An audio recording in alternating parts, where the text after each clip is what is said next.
Bonjour Bra. Bonjour. Vous êtes chef de projet mobile pour l'agriculture pour l'Afrique et le Moyen-Orient chez Orange. Est-ce que vous pouvez nous dire quels services aujourd'hui sont déjà opérationnels et fonctionnent pour les agriculteurs en Afrique? Merci pour votre question. Tout d'abord, Orange est présent en Afrique et au Moyen-Orient dans 20 pays et nous avons plus de 22 000 salariés. Donc, Orange a lancé plusieurs services de mobile agriculture en destination des agriculteurs et des éleveurs. Donc nous avons présentement 4 services qui ont été lancés commercialement. Au Niger, le service nommé Labaron Kassoua.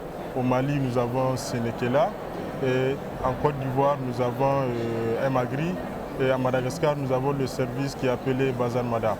Donc on a tout un catalogue de services et de solutions destinés au monde rural pour leur permettre d'abord d'améliorer leurs revenus, d'accroître la production agricole et de renforcer la chaîne de valeur agricole.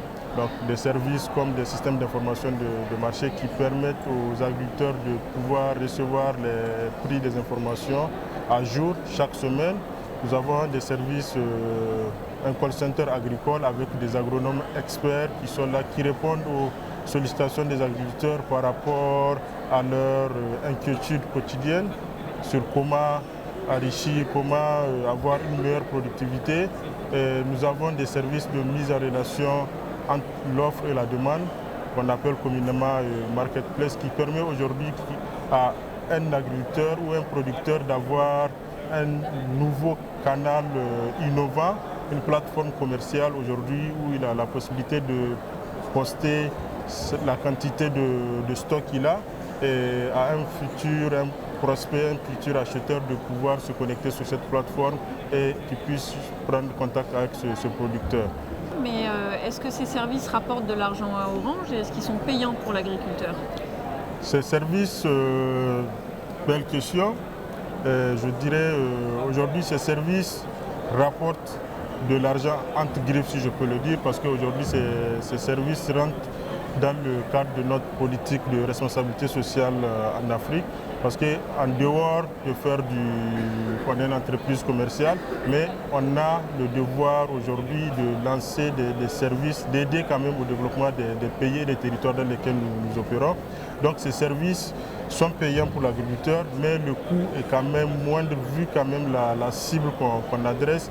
Ils payent des prix forfaitaires, donc la rentabilité de ces services est à long terme. Donc c'est des services qui deviennent rentables à long terme sur 3 ans, 4 ans, souvent 5 ans. Donc l'objectif pour Orange et ses partenaires, qui sont des partenaires locaux, je le rappelle, Orange travaille toujours avec des startups des ministères de l'Agriculture, donc via l'État, ou d'autres entités et des ONG.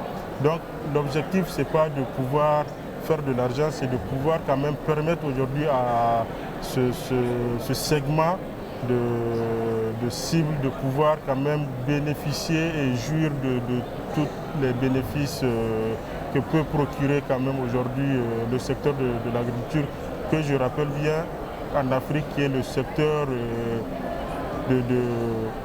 en vogue et qui contribue quand même d'abord au développement du pays, parce qu'il contribue à hauteur de 13 à souvent 50% du PIB de l'économie africaine, qui procure quand même aussi environ plus de 60% des emplois dans les pays africains.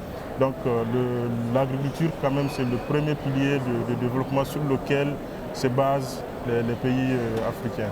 Très bien. Merci beaucoup Bra, c'était très intéressant et bonne continuation. Merci beaucoup à vous aussi. Au revoir. Madame. Au revoir.